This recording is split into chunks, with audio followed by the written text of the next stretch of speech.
Ngeke ukholwe bafowethu uMcineka umhleli wempucuzeko sephinde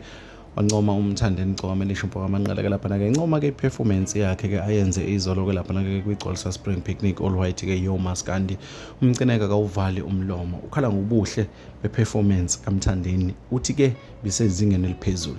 akaqale ke ukumncoma okwancoma negush wavuma ingoma wavuma ubuciko wavuma ubumnandi bayo naku namanje uyaqhubeka futhi la agcine khona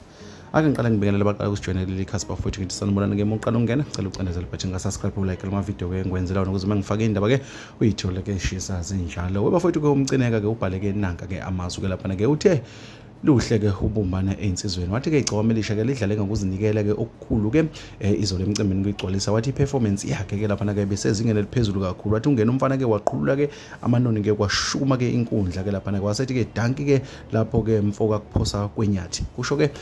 uMcineka umhleli ke wempucuzeko ke lapha ke encoma umthandeni siyakhumbula bafowethu ke ukuthi ke abantu abaningi enkundleni zokuxhumana ke baba ne complain ke lapha ke baveza ngokusobala ke ukuthi uMcineka ke uhlezi ke enganqanye njengamanzi ke lapha ke esayidini ke ekutheme ekhuluma ke ngabaculi bakamaskandi kodwa kule game ubuya aphindelela ancoma into enhle ayibona kuyinto bafowethu ke engikholwa ukuthi ke abantu abaningi ke bayayithokozela le njengoba ke sazi ukuthi mesikhuluma ngoMcineka ke sikhuluma ngabantu ke abanegama elikhulu endimeni kamaskandi ke ngoba banemicimbi ke ehlonishwayo ke esihlale ke iminyaka ethi mayibo 12 ke yona ke impucuzeko ke maskandi festival uncome elinye lamaqhawe ke elikhona endimeni ke wancoma ke performance yalo ukuthi ke cha isezingeni mina bafowethu ngikuthatha ngikubeka njengoba ke kunjalo